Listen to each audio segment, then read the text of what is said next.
Al igual que la semana anterior, en la clase anterior, una cosa que voy a hacer es grabar aquí desde mi lado y después lo subo a YouTube para que a ustedes les quede el link y puedan ver el video de la clase nuevamente. Ya yo le envié a la doctora Cordero el link de la clase anterior, entonces ya deberías de tener ustedes acceso a eso. Ok, la clase del día de hoy es bases de la genética mendeliana y la genética multifactorial. En general, la gran mayoría de lo que se va a ver a nivel de farmacogenética obedece a los mismos principios que tiene la genética mendeliana y la genética multifactorial.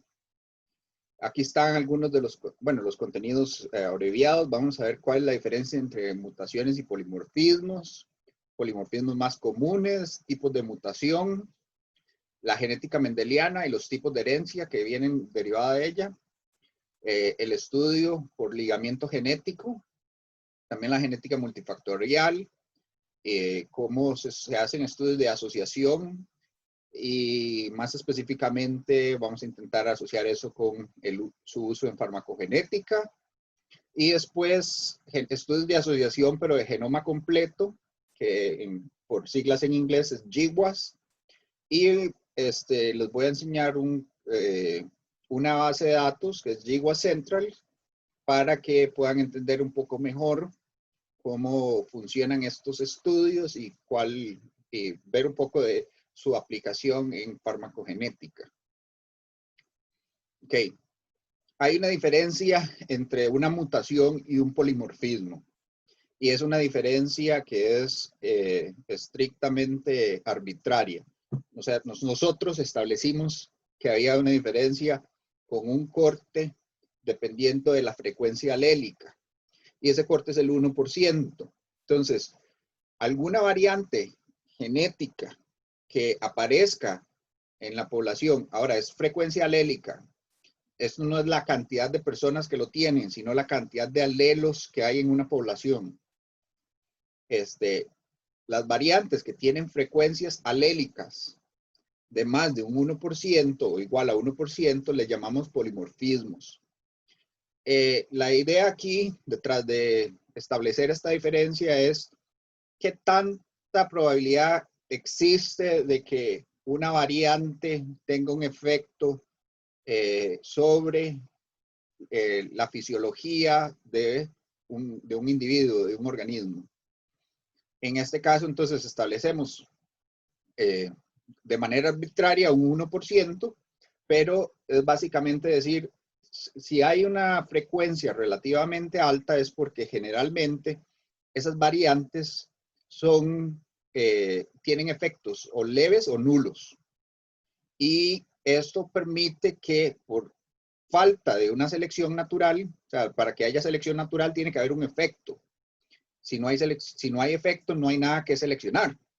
Entonces, por falta de una selección natural, esa variante puede acumularse en la población y llegar a una frecuencia relativamente alta. En cambio, el otro caso serían las mutaciones que están por debajo del 1%. La idea es que generalmente esas variantes raras es porque tienen algún efecto y el efecto generalmente es negativo. Entonces, la selección natural los va a estar eliminando esas variantes de la población. Y entonces se pueden mantener en la población, pero en una frecuencia baja. Aquí también hay que hacer una distinción entre qué es una mutación germinal y qué es una mutación somática. Germinal es una mutación que yo tengo en todas mis células de todo el cuerpo, incluyendo mis gametos, o sea, mis espermas, los óvulos en el caso de las mujeres. Y entonces esa mutación germinal básicamente proviene de mis ancestros y yo se lo puedo pasar a mi descendencia, porque pasa por mis células germinales.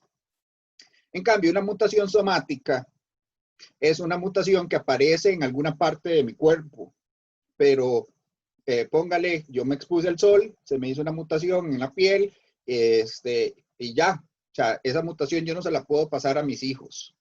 Entonces, básicamente, eso es una mutación somática. Las mutaciones somáticas tienen enorme importancia en farmacogenética, sobre todo en el área de cáncer, porque el cáncer básicamente es causado por mutaciones somáticas, en su gran mayoría, pero aquí lo que vamos a ver es principalmente los efectos a nivel germinal. Entiéndase que son las mutaciones que están en toda la población y que se pueden transmitir y que se están manteniendo dentro de la población.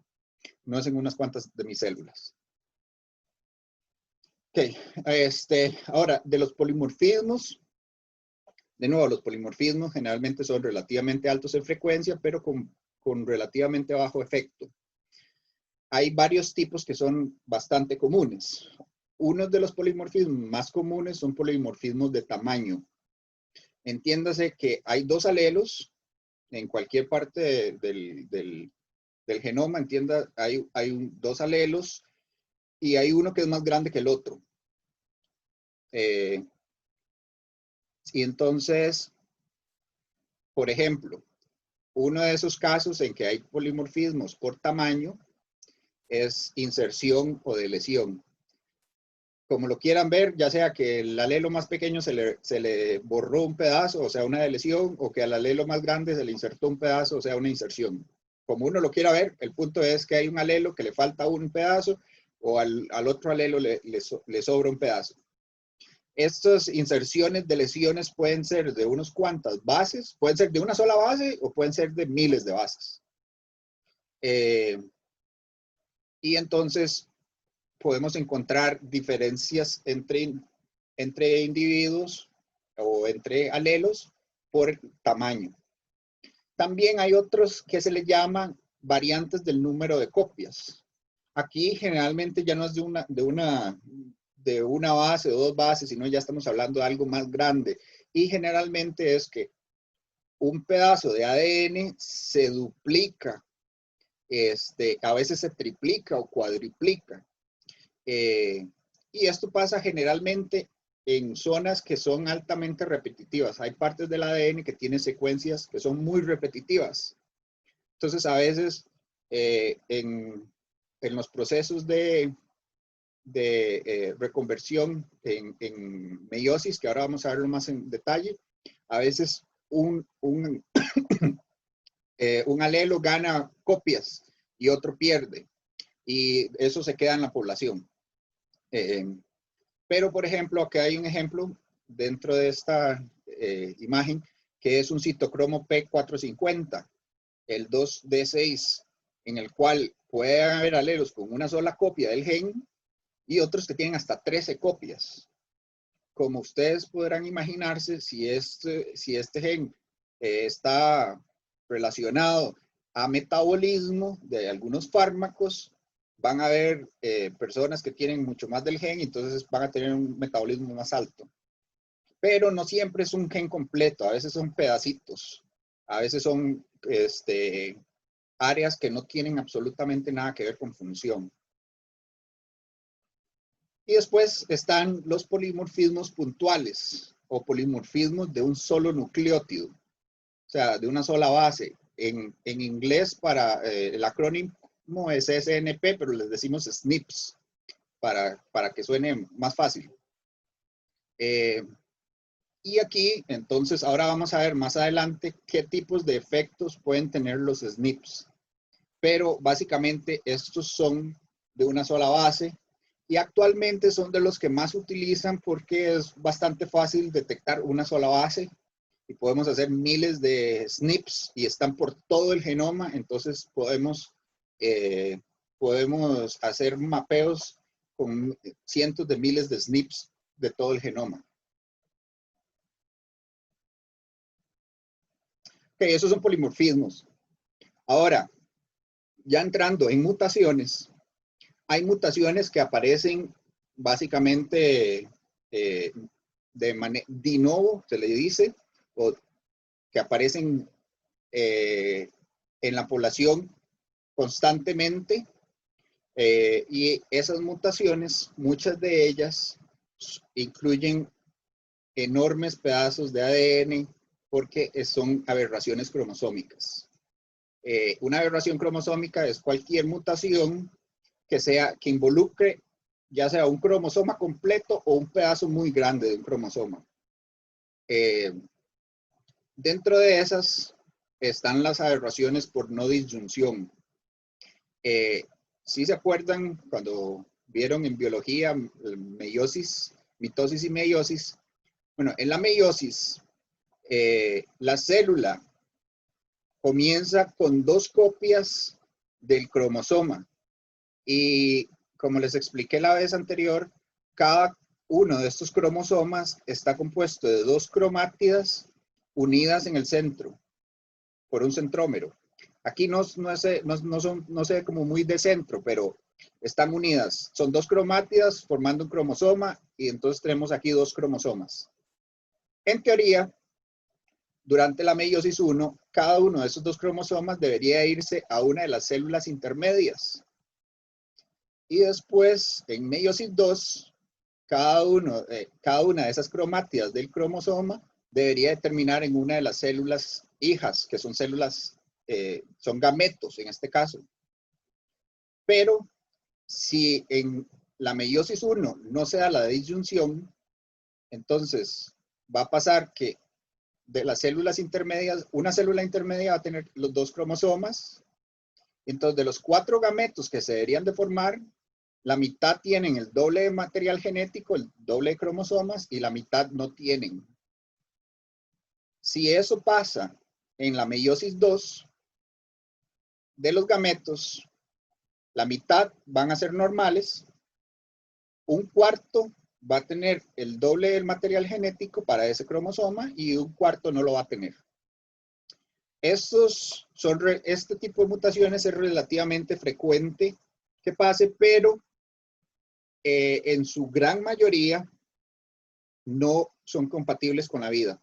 Entonces, no vemos a individuos que las acarreen, excepto por la trisomía 21 y por aberraciones en cromosomas sexuales. Entiéndase, por ejemplo, hombres que tienen el cromosoma X y tienen 2 cromosomas Y, el XYY. También hay mujeres que tienen solamente un cromosoma X. Entonces, ese tipo de mutaciones aparecen por aberraciones cromosómicas de no disyunción. Ahora, durante la meiosis 1, y esto solamente ocurre en meiosis 1, las cromátidas que son iguales, por decir así, son una cromátida y son 2 cromátidas que son iguales, van a entrecruzarse y van a intercambiar material genético, ¿verdad? Entonces, los cromosomas que yo le paso a mi descendencia no son exactamente iguales a mis cromosomas, porque básicamente es como agarrar un mazo de cartas y cambiarle el orden. Es como barajar las cartas.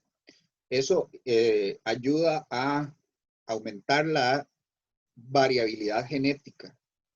Pero entonces esto también conlleva problemas. A veces durante ese proceso de entrecruzamiento aparecen también aberraciones cromosómicas. A estas se le llaman aberraciones cromosómicas de recombinación. Una de las que puede aparecer es que un pedazo de un cromosoma se pierda. A eso se le llama una delesión. Es muy similar a lo que vimos de indels, de inserción de lesión, nada más que aquí estamos hablando de un pedazo grande, estamos hablando de millones de pares de bases. Entonces, ya sea un faltante o un sobrante de material genético puede tener un efecto muy importante a nivel de la formación de o sea, esto aparece, por ejemplo, en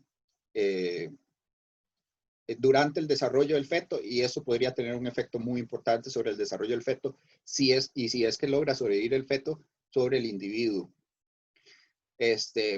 La inversa también puede pasar. Un pedazo de ADN durante la recombinación es duplicado y entonces queda un cromosoma con partes extras. El exceso también es perjudicial en muchos casos. Entonces, cualquiera de estos dos cambian el cariotipo, que el cariotipo es la conformación de todos los cromosomas, y generalmente pueden tener problemas, que si es que pueden ser letales para el feto, y si no son letales para el feto, podrían tener problemas ya con el individuo adulto o durante su desarrollo. Pero también existen algunas aberraciones cromosómicas que son por recombinación, que decimos que son balanceadas. Porque se le dice balanceadas porque a pesar de que el material genético se cambia, de nuevo, el mazo de cartas se le está cambiando su conformación, al final todas las cartas están ahí presentes. Entonces todo el material genético está presente, nada más que tienen diferentes conformaciones. Uno de esos casos son las inversiones, que es básicamente que un pedazo de ADN, cuando se hace la reconvención, se le cambia la dirección. Y entonces aquí tenemos 4, 3, 2, 1 y ahora tenemos 4, 2, 3, 1. Tenemos un orden diferente en ese pedazo intermedio entre 2 y 3. Aquí está todo el material genético. Entonces, generalmente, un tipo de aberración balanceada o son completamente silenciosas, o sea, no se puede detectar, o tienen efectos relativamente leves en comparación a las dos que vimos anteriormente. También, cuando hay una translocación simple, es que hay una recombinación entre cromosomas que no son homólogos y que no deberían de estarse recombinando entre sí, y entonces un cromosoma le pasa un pedazo de material genético al otro. Acá es un ejemplo en el que un cromosoma grande le pasa un pedazo de material genético a un cromosoma pequeño, y entonces ahora quedamos con dos medianos. Al final, ahí está todo el material genético. Entonces, en teoría, podría estar balanceado y no tener ningún efecto. No necesariamente no va a tener ningún efecto, pero por lo menos sabemos que está balanceado. Y por último, hay recombinación, translocación recíproca, que es lo mismo, nada más que es intercambio de material genético entre los dos cromosomas que no son homólogos. Entonces, aquí el grande le pasa al chico y el chico le pasa al grande, y entonces ahora quedamos con una ensalada, pero todo el material genético está ahí presente. Además de esas que son las mutaciones más grandes y las que generalmente tienen mayor impacto, porque son enormes pedazos de ADN, incluyendo cromosomas completos, también hay ciertas mutaciones que les llamamos mutaciones por variación en secuencias repetitivas. Y hay un subgrupo de estas mutaciones que son casi todas las de este tipo. Es decir, este subgrupo básicamente son casi todas las de este tipo de mutaciones. Son las mutaciones por tripletas, por repetición de tripletas. El caso más común que uno puede encontrar es el síndrome de Frágil X, en el cual hay una tripleta que es una secuencia CGG en el gen FMR1. Este gen está, de casualidad, en este caso está en el cromosoma X. Entonces, por ser un gen asociado a un cromosoma sexual, va a afectar más a los hombres. Pero el punto es que esto puede pasar en cualquier gen, en cualquier cromosoma que tenga repetición de tripletas. Resulta que en el gen FMR1, esta tripleta se repite cerca de 50 veces. Entre 30 a 50 veces es lo normal. Y todos tenemos repetición de la tripleta. Pero cuando hay una parte del genoma que es muy repetitivo, a veces durante la replicación del ADN, como lo vimos la semana anterior, la ADN polimerasa se equivoca y básicamente es como que lo que se dice es que tartamudea. Entonces, si tiene que decir CGG 50 veces, a veces lo dice 55 veces. Entonces ahí tuvimos una expansión. Y estas expansiones pueden irse acumulando generación tras generación. Entonces, lo que se ha encontrado con este gen, con la mutación de esta tripleta, es que, veámoslo desde el punto de vista de los hombres, porque las mujeres son caso especial por la cuestión del cromosoma X. Pero entonces, si un hombre tiene entre 30 y 50 y tantas repeticiones de la tripleta, se considera que no tiene mutación y su función de la proteína va a ser totalmente normal. Pero si esa tripleta se repite entre 55 y 200 veces, entonces se le considera una premutación. Y la premutación generalmente va a tener algo de efecto, pero no completamente. Entonces es un fenotipo incompleto. La enfermedad como tal se podría presentar algunas características, pero no todas. Pero si en un hombre aparece una repetición de más de 200 tripletas, entonces se dice que ese hombre tiene la mutación completa, y como solamente tiene un X, esa mutación tiene que expresarse necesariamente. Entonces, en los hombres, más de 200 va a causar el síndrome de Fragile X. Ahora, ¿por qué tripletas? ¿Por qué hay un grupo de enfermedades en las cuales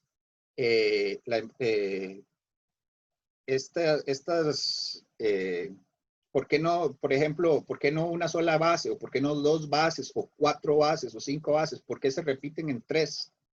Bueno, porque 3 es el marco de lectura para el ARN, para transcribir a codones que van a ser los aminoácidos. Entonces, cuando hay una proteína que tiene un montón de repeticiones del mismo aminoácido, va a tener tripletas repetidas en el ADN. Y como les dije, la ADN polimerasa a veces comete errores y básicamente tartamudea y repite tripletas. Entonces, por eso es que se dan este tipo de mutaciones, y hay todo un grupo de enfermedades que solamente son repeticiones de tripletas. Profe, Sí. tengo una pregunta en algo que dijo hace poquito de que la expansión era acumulable a lo largo de las generaciones. Eso significa que si una persona lo hereda, digamos, a los hijos, y los hijos, bueno, a sus otros hijos, se va aumentando el número de estas tripletas. Existe la posibilidad, y generalmente cuando digamos, en una familia que tiene frágil X, uno encuentra a un individuo que está completamente afectado, a un hombre afectado, pero encuentra que el papá de ese hombre está medio afectado. Entonces el papá tiene una mutación parcial. O sea, el hombre o el joven está afectado, y el papá está parcialmente afectado, y el abuelo posiblemente no tenga nada. Okay. Entonces, ahí en 3 generaciones a veces usted puede ver que fue aumentando la tripleta. Pero eso no necesariamente pasa en todos lados. Pues el frágil X no es como que esa tripleta se está expandiendo en todos los cromosomas X, porque si no habrían muchísimos más hombres con frágil X de los que hay. Pero sí, uno generalmente puede encontrar familias donde entre las generaciones se puede ir viendo a nivel de fenotipo, y después, si usted lo analiza genéticamente, ver la diferencia en el número de tripletas. Ok, gracias. Okay. Profe, sí. Yo tengo otra duda con Claro. respecto a la premutación. Es que nunca había escuchado ese término. Entonces, ¿Cuál? eso se la premutación, que se daba la enfermedad parcialmente. Sí. Eso se da solo en estos casos de repetición de tripletas y para las enfermedades ligadas a esas mutaciones, o puede existir para todas las mutaciones que existen. Digamos, sí, mutación del término, gen X. el término premutación yo solamente lo he escuchado en este caso, porque es básicamente como que cuando inicia esa expansión, generalmente uno puede esperar que en algún momento llegue a la mutación. Yo nunca he escuchado premutación para ningún otro tipo de síndromes genéticos. Nunca lo he escuchado Ah, ok, sí. en otro ámbito. Sí, es Solamente en que repetición yo de completas.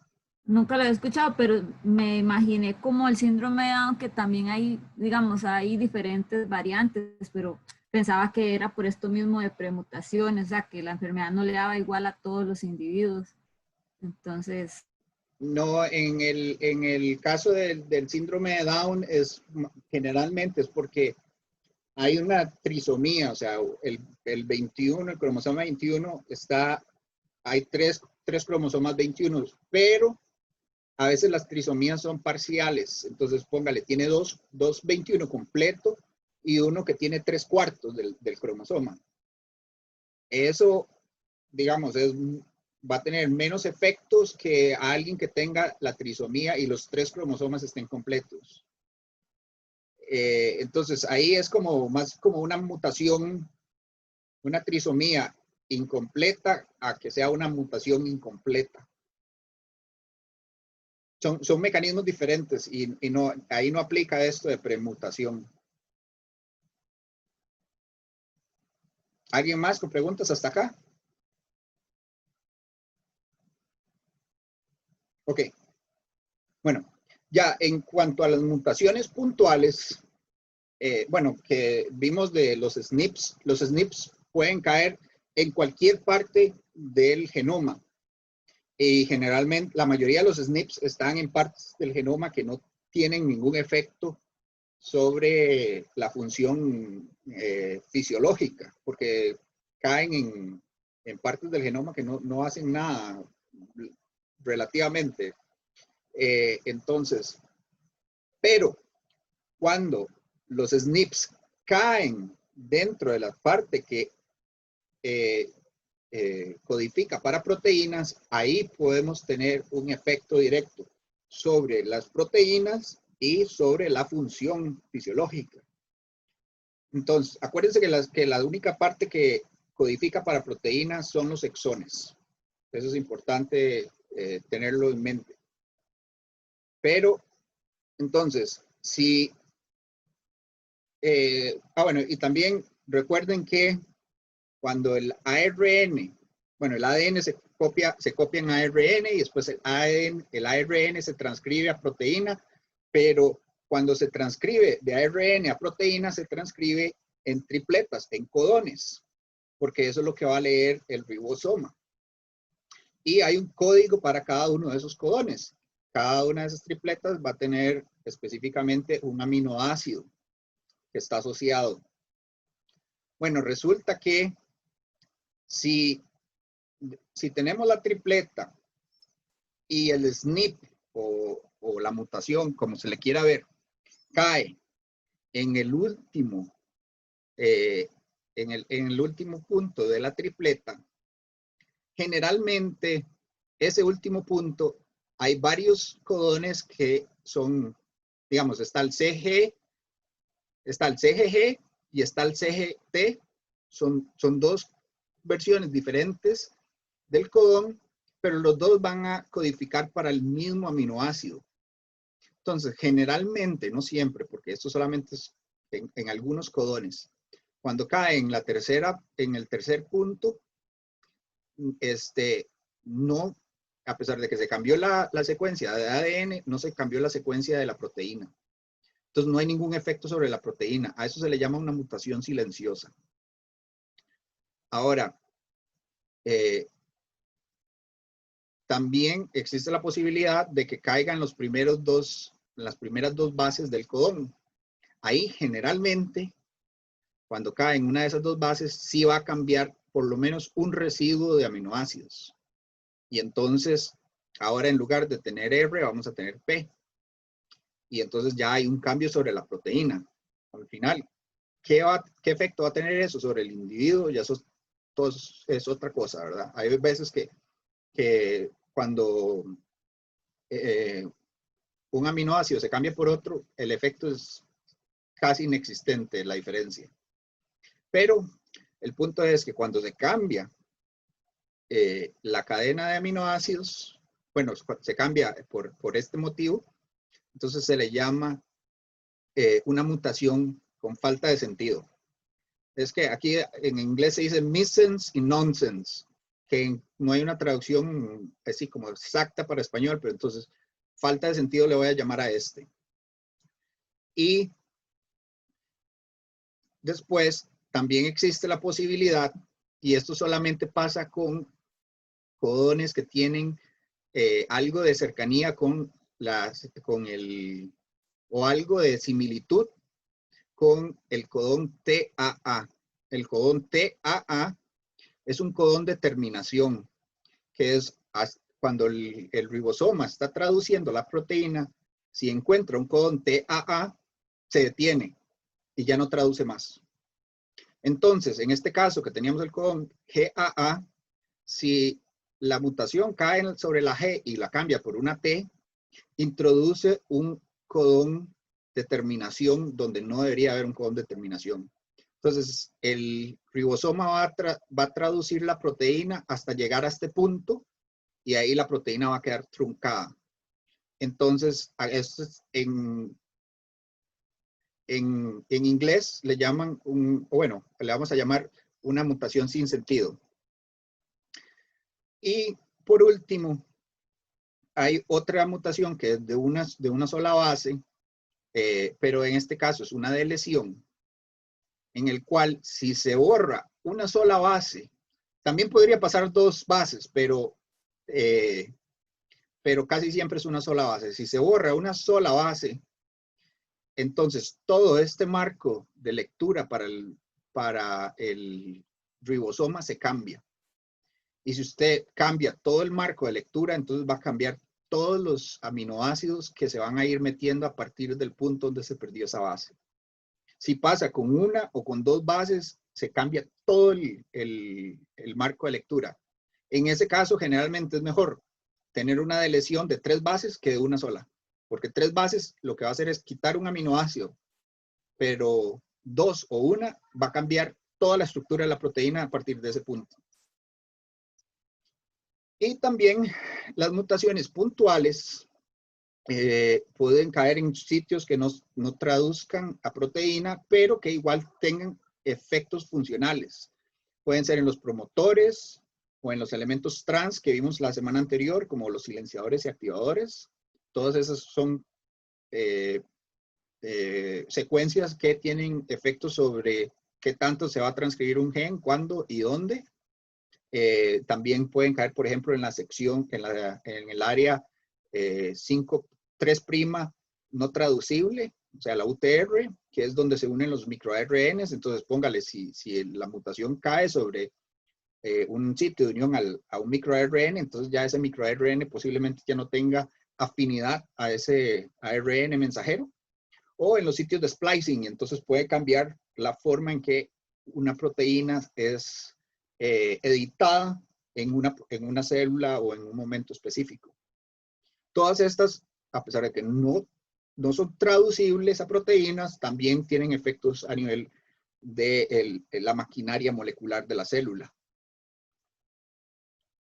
Ok, entonces, ya aquí vamos a entrar a genética mendeliana, que, bueno, como ustedes aprendieron en biología hace ratillo, todo esto se le atribuye a Mendel, que lo estudió o lo descubrió trabajando con arvejas en un invernadero de un convento.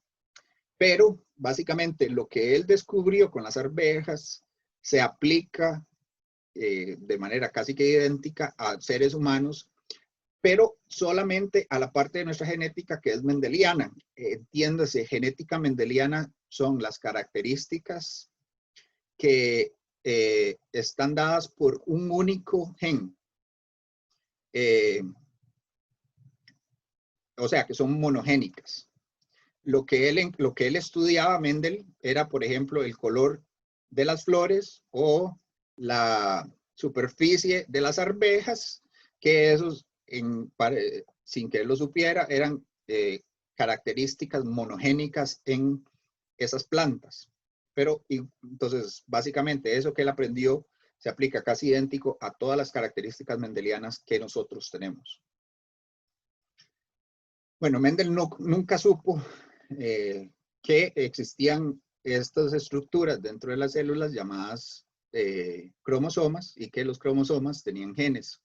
Lo que él entendía era que dentro de los seres vivos habían unidades de genética, o sea, de herencia que estaban siendo transmitidas de manera independiente las unas de las otras.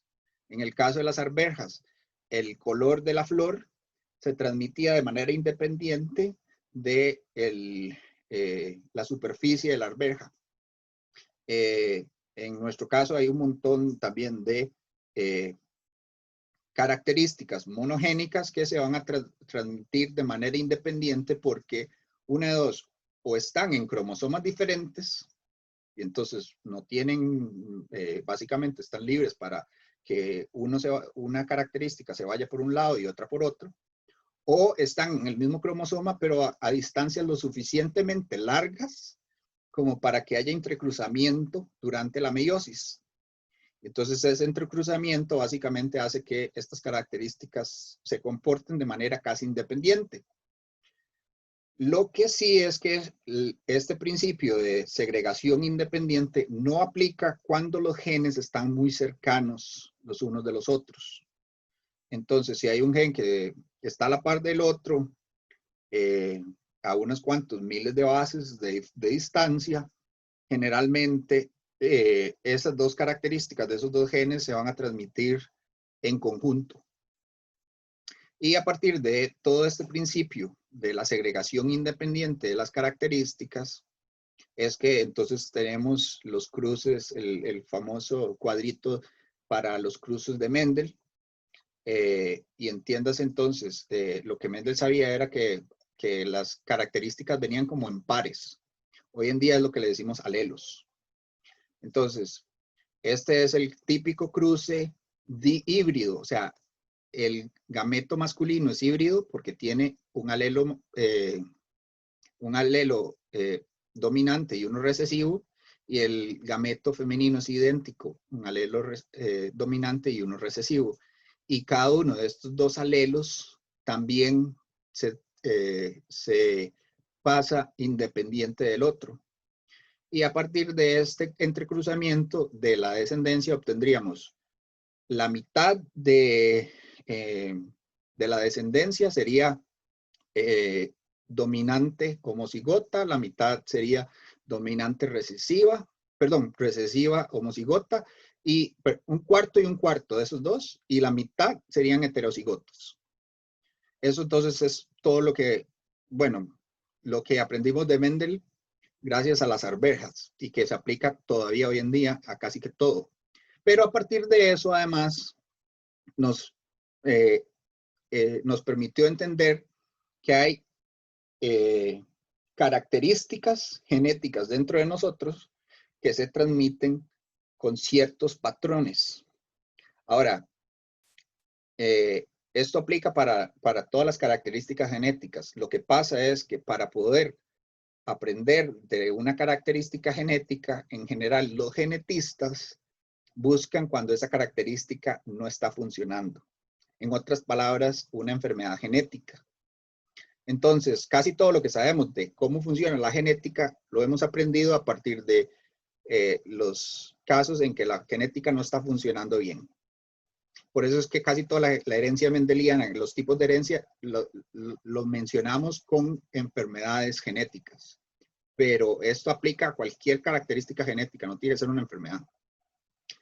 Ok, entonces, de nuestros cromosomas tenemos cromosomas autosómicos y sexuales, que son 22 pares de autosómicos y un par de cromosomas sexuales.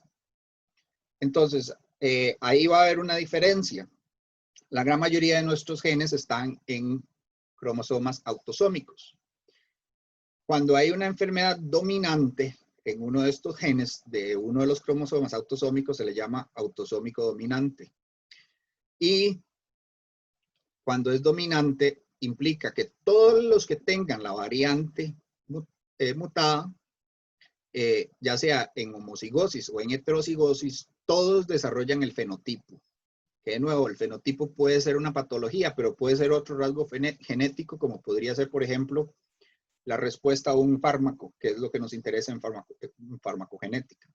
Pero aquí los vamos a seguir viendo como patologías porque es más fácil entenderlo así. Con la herencia autosómica dominante, el 50% de toda la descendencia de un individuo afectado va a desarrollar el fenotipo, o sea, va a ser afectado.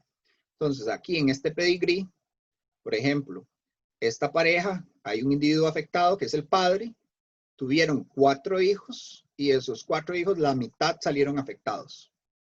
Porque el padre tiene 2 alelos, uno afectado y uno no afectado. La mitad va a recibir el alelo afectado, la mitad va a recibir el alelo que no está afectado. Y todos los que reciben el afectado, todos van a tener la enfermedad. Y después, en algunos casos, la homocigosis de una enfermedad autosómica dominante puede ser letal, como es el caso de la condroplasia, que es una forma de enanismo. En la condroplasia, si una pareja que los dos tienen acondroplasia, tienen hijos, un cuarto de esos hijos va a ser homocigota, pero no van a nacer porque la homocigosis de acondroplasia no es compatible con la vida. Entonces, básicamente, van a morir en estado fetal. Pero no siempre pasa. Entonces, hay algunos casos en que no se encuentran homocigosis pero es en la población, pero es por eso, porque no es compatible con la vida. Y aquí no hay ningún tipo de sesgo en cuanto al sexo, o sea, cuáles individuos lo sufren, si son hombres o si son mujeres, y tampoco hay en cuanto a quién lo transmite, si es el padre o es la madre. Aquí no hay sesgos de ese tipo en autosómica dominante. Después está la autosómica recesiva, que básicamente para que en la autosómica recesiva, para que un individuo desarrolle el rasgo genético, tiene que tener 2 copias iguales del alelo, o sea, las 2 copias recesivas tienen que estar presentes. Por lo tanto, solamente los homocigotos van a desarrollar ese fenotipo. En este caso, generalmente aparece cuando hay endogamia. Endogamia es emparentamiento, o más bien, cuando se forman parejas o se tiene descendencia con parientes. Parientes relativamente cercanos, ¿verdad? En este caso, este pedigrí, como podrán ver, estos individuos de acá son primos hermanos o primos en primer grado. Entonces, por eso es que a este emparejamiento se le pone una doble raya. Eso implica que es un emparejamiento con endogamia o con familiares relativamente cercanos. Y entonces, como los dos acarrean una copia del gen recesivo, existía la probabilidad de que un cuarto de toda la descendencia tuviera las 2 copias. Entonces, y eso es lo que sucedió en este caso. Uno de los 4 descendientes tenía las 2 copias y por lo tanto desarrolló el fenotipo porque es homocigoto recesivo. Aquí de nuevo, no hay ningún tipo de sesgo en cuanto a si es hombre o mujer o si el gen viene de la madre o del padre. No hay ningún tipo de sesgo en ese sentido. Y después, eso era con los cromosomas autosómicos, pero también están los cromosomas sexuales, el X y el Y. En Y casi no aparecen mutaciones y posiblemente porque la mayoría de ellas son incompatibles con la vida y porque además es un cromosoma bastante pequeño. Pero con el X sí aparecen algunas mutaciones. Digamos, uno de los casos más comunes que uno puede encontrar es el del daltonismo, que no es, o sea, como poder ver colores no es necesario para poder vivir, entonces es totalmente compatible con la vida y simplemente los hombres no pueden ver colores. Y aquí, de nuevo, entonces ahora sí,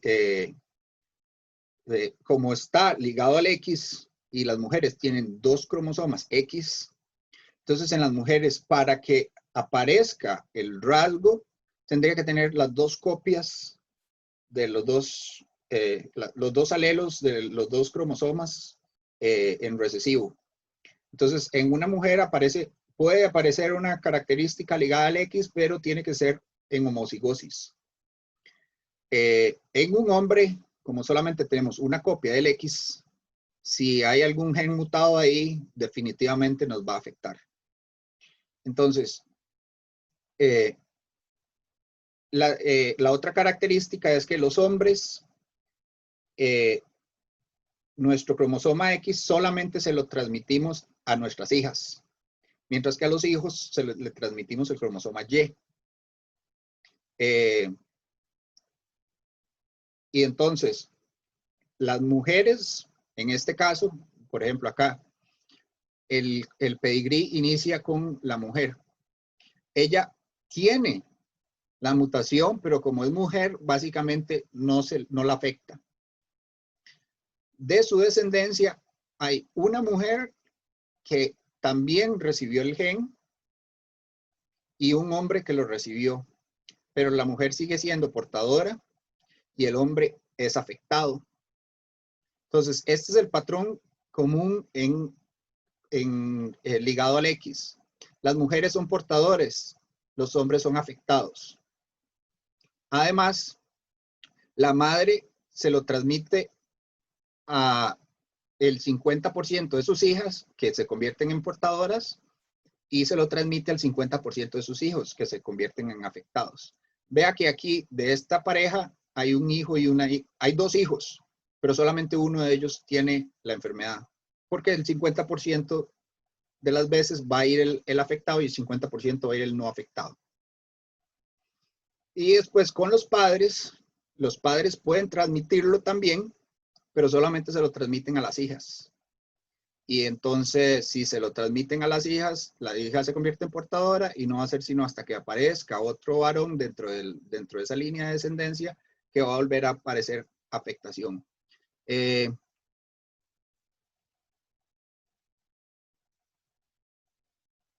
Sí, ahí veo que por el chat han puesto varias cosas, pero si tienen preguntas durante la clase, entonces una de dos, o levantan la mano o simplemente me interrumpen, porque es que no puedo estar leyendo el chat para ver si me hacen preguntas a través del chat.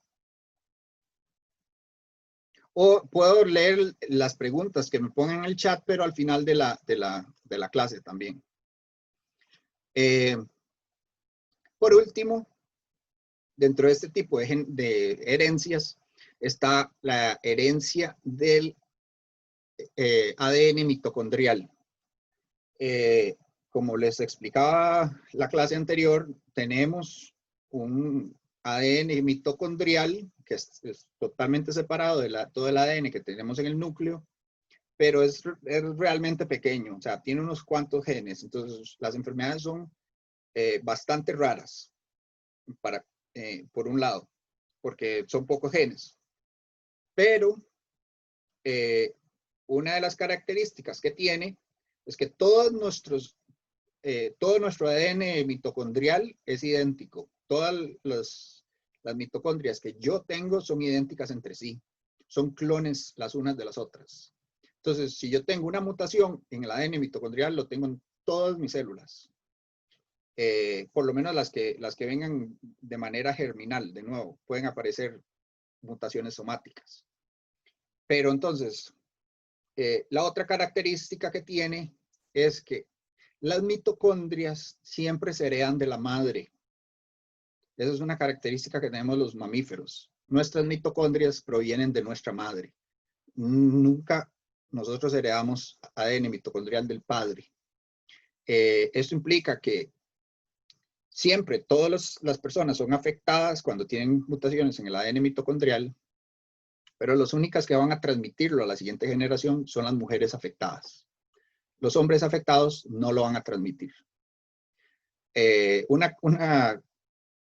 punto interesante es que gracias a que sabemos que toda la transmisión mitocondrial proviene de la madre, y además como el ADN mitocondrial no sufre estos recombinación como lo sufren los cromosomas, es bastante más estable, y a través de eso se ha podido establecer con estudios genéticos a gran escala de que básicamente en algún momento hace 50.000 años existió una mujer que es básicamente la madre de todo el mundo. No es una mujer, fueron un grupo de mujeres que tenían exactamente la misma mitocondria. Entonces posiblemente hayan sido un grupo de mujeres que estaban muy emparentadas, lo cual quiere decir que había como un grupo muy pequeño de mujeres en algún momento que básicamente son las madres de toda la humanidad. Y a eso se le llama la Eva africana, porque además apareció en África, o se le llama la Eva mitocondrial. Solamente una curiosidad de los estudios genéticos que se han encontrado. Ok. Además de esas, también existen unas variaciones de las herencias tipo mendeliana, como la codominancia. La codominancia aparece cuando hay más de un alelo dominante.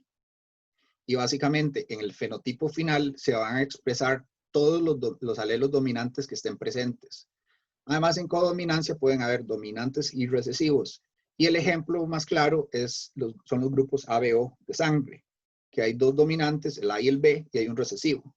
Pero si está el A y está el B, se van a expresar los dos. Entonces, no es como que uno opaca al otro. Pero cualquiera de los dos sí opaca al O.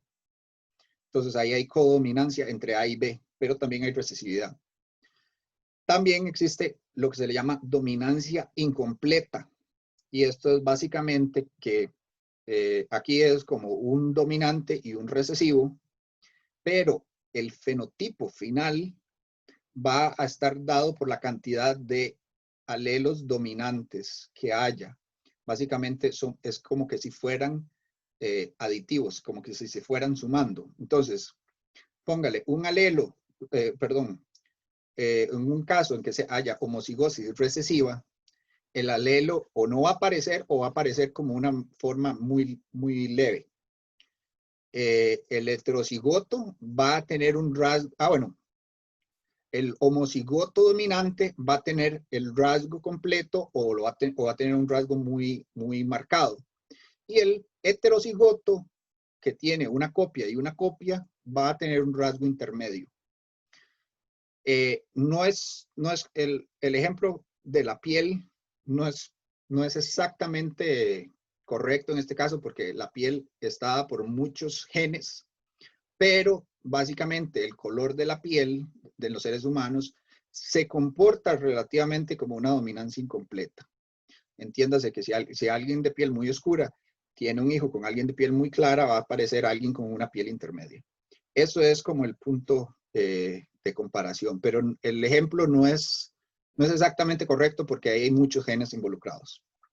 Una de las cosas importantes de la dominancia incompleta y que tiene interés para ustedes que lo que están estudiando es farmacogenética, es que hay muchas enzimas y transportadores que debido a que tienen cinética Michaelis-Menten, sufren de dominancia incompleta.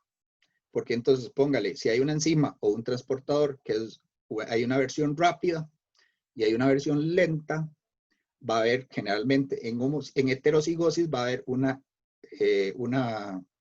fenotipo intermedio entre el rápido y el lento. O sea, que el homocigoto dominante va a ser muy rápido, el homocigoto recesivo va a ser muy lento y el heterocigoto va a ser un intermedio. Solamente, y ahora más tarde vamos a ver un ejemplo que básicamente ilustra esto. Ok, ya hoy en día ya sabemos básicamente casi que todos los genes los hemos podido identificar. Uno los puede identificar por computadora inclusive, porque ya está el genoma humano. Pero en los 90s, bueno, anterior a la secuenciación del genoma humano, había que buscar gen por gen. Y la forma en que se encontraba todavía sigue siendo de importancia para estudios genéticos más grandes. A este tipo de estudios se le llamaban estudios de ligamiento o de mapeo genético. Entonces, de nuevo, los genetistas lo que hacen es buscar familias con enfermedades genéticas y comienzan a estudiar a esas familias. Pero la manera en que se estudia, o sea, o que anteriormente se encontraban los genes, o que se hacía el mapeo, era, entonces se encontraba una familia con afección y se hacía un pedigrí, ¿verdad? Entonces, acá tenemos 2 individuos afectados. Y además, entonces, se corrían marcadores genéticos por todo lado, por todos los cromosomas, habían marcadores genéticos que se estaban corriendo. En aquel entonces era un trabajo muy laborioso, porque había que hacerlo todo a mano en el laboratorio. Ahora vamos a ver que ya todo eso se automatizó. Pero, entonces se hacían marcadores genéticos en todos los cromosomas. Pero al final, lo que se daban cuenta era que habían algunos cromosomas, había por lo menos un cromosoma que diferenciaba a los afectados de los no afectados. Y entonces acá está ilustrado como el cromosoma negro. Pero entonces los no afectados, este caso es autosómico recesivo, porque los que tienen un cromosoma blanco no están afectados. Y entonces se pueden dar cuenta que todos estos que tienen acá tienen un cromosoma, al menos un cromosoma blanco o al menos un pedazo del cromosoma blanco. Y entonces identificaban el cromosoma donde estaba el gen que causaba la enfermedad. Pero esto es un cromosoma, es enorme. Entonces, después comenzaban a buscar por pedazos de un cromosoma. Entonces, esta secuencia 2, 1, 2, 2, entonces la comenzaban a buscar en otros individuos y encontraban que sí, aquí había un 2, 1, 2, 2, pero al otro lado está el cromosoma blanco que es 2, 1, 1, 1. Entonces este no estaba afectado. Entonces quiere decir que esa parte de aquí podía estar involucrada, pero aquí este individuo no nos decía si era esa parte o no. Lo que sí es que, por ejemplo, en este caso, encontraron que este individuo que tiene la parte de abajo del cromosoma negro en homocigosis no está afectado. Entonces, estos últimos 2 marcadores de acá no están cerca del gen que causa la enfermedad. El gen tiene que estar, por lo menos con la información que nos da esta familia, tiene que estar en algún lugar de estos marcadores de aquí para arriba. Aún así, es un área muy grande. Pero entonces, acá hay otro ejemplo de otra enfermedad que es el síndrome Ehlers-Danlos, que causa problemas en la piel, básicamente de la formación o de la formación de la base dérmica. Y acá, de nuevo, hicieron todo el pedigrí. Acá tienen muchísimos más individuos y además tienen varias generaciones. Tienen 1, 2, 3, 4. Hay varios individuos de estas generaciones, sobre todo las más viejas, que no tienen los marcadores genéticos, posiblemente ya estaban muertos para cuando se hizo el estudio, entonces no se pudo conseguir la información genética. Pero, digamos, de los más jóvenes, de las generaciones más abajo, sí se consiguieron todos los marcadores genéticos. Y de nuevo se volvieron a correr esos marcadores genéticos y se dieron cuenta que había de nuevo un cromosoma que estaba compartido entre los afectados y ese cromosoma en este caso era el 12. Y cuando comenzaron a delimitar más qué partes del cromosoma estaban afectados, se dieron cuenta de que esta zona de acá es la zona que está compartida por todos los individuos afectados. Después,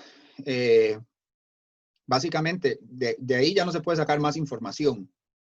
Lo que se puede hacer es agregar más familias con más pedigrís y seguir haciendo exactamente lo mismo. Y entonces, a partir de más familias, llegaron a la conclusión de que entonces el área afectada es más pequeña, es como esta parte de acá del cromosoma 12. Del cromosoma 12. Y más adelante, a través de, este estudio se publicó en 2003, pero más adelante, con más familias y con mejores técnicas, ya encontraron de que dentro de esta zona estaba el gen ATNX2, que es el que causa el síndrome de Ehlers-Danlos. Entonces, básicamente, el mapeo genético lo que hacía era ir buscando con identificación de marcadores las zonas que estaban compartidas por los afectados y que estaban ausentes en las personas no afectadas de familias.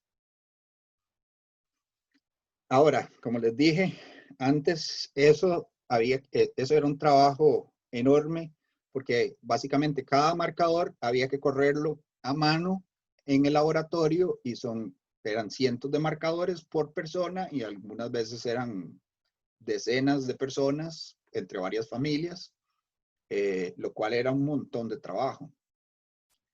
Después se diseñó una tecnología que básicamente puede correr miles o cientos de miles de marcadores en una sola corrida y puede correr inclusive varios individuos a la vez. Esa tecnología se basa en SNPs, que son los polimorfismos de una sola base, y se utiliza con un chip.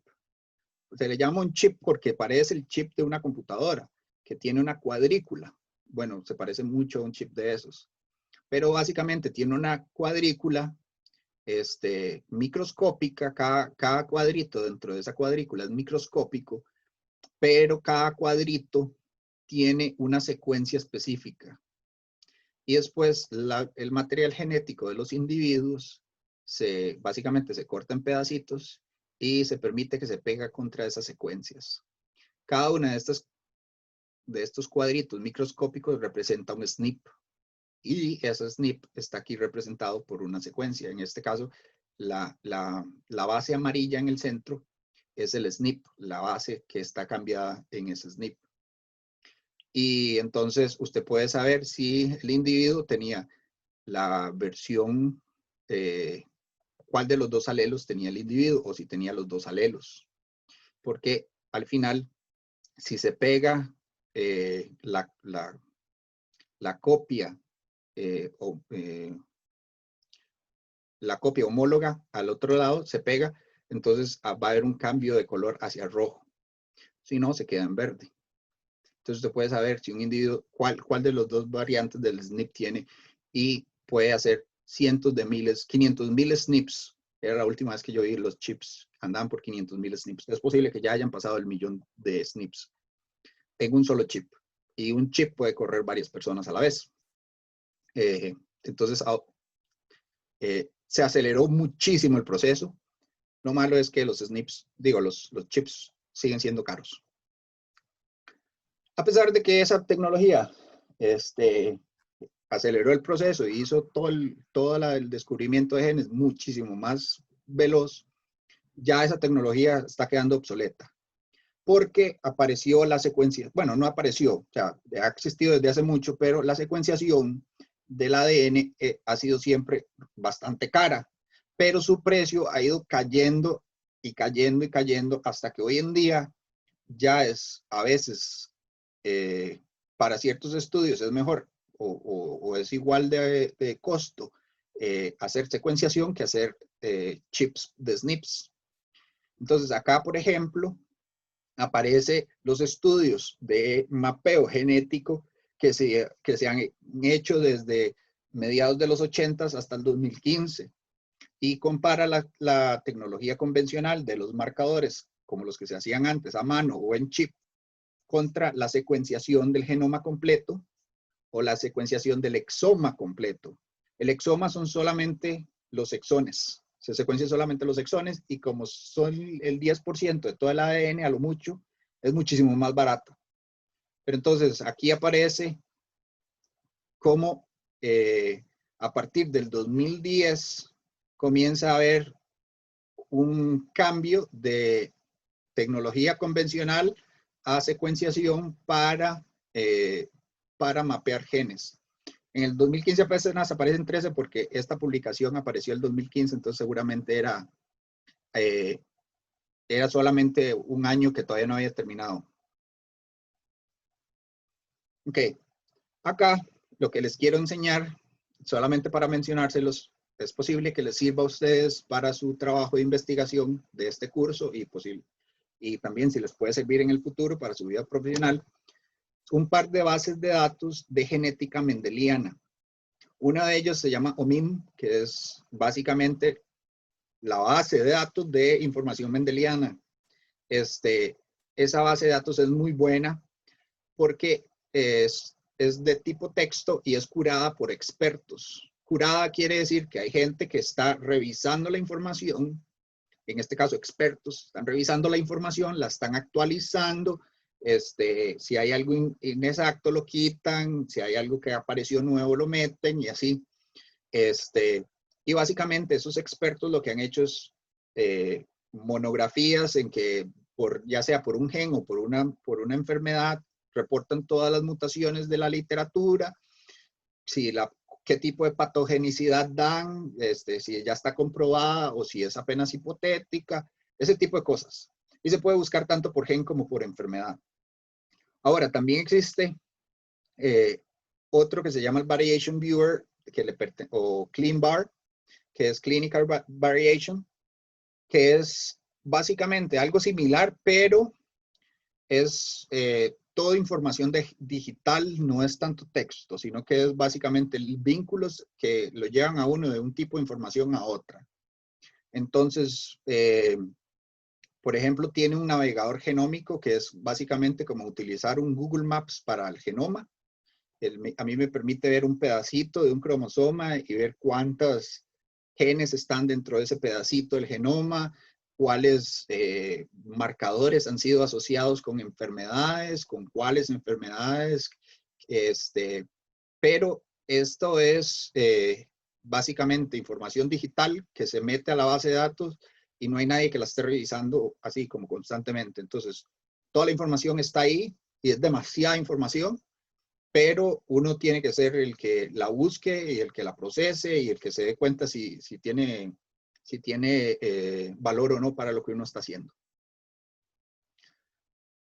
Ok, acá entonces lo que le quiero presentar es cómo un solo gen involucrado en genética mendeliana puede tener una enorme heterogeneidad en cuanto a mutaciones o polimorfismos. Y en este caso es el gen de la beta-globina, que la beta-globina está involucrada, pues parte de nuestra hemoglobina. En este caso, por ejemplo, hay mutaciones o polimorfismos que ya están bien descritos en la literatura y bien determinados cuáles son sus efectos. Y hay en el promotor, ¿verdad? Que eso no, puede afectar la expresión del gen. También hay en los intrones, que de nuevo los intrones pueden afectar la expresión, pero también están involucrados en el splicing, entonces tambi' pueden afectar el splicing. También hay mutaciones en la región no traducida 5'. En este caso, la 5' no tiene interacción con microARN, esa es la 3', pero aún así la 5' puede afectar la expresión o el splicing del gen. Y por último, también pueden caer en los exones, que entonces ahí sí van a afectar la proteína. Y hay mutaciones que afectan la proteína, que causan tanto beta-talasemias como anemia falciforme. Son dos mutaciones diferentes, con diferentes efectos y están en diferentes poblaciones. Pero las beta-talasemias y las anemias falciformes son mutaciones en el gen de la beta-globina.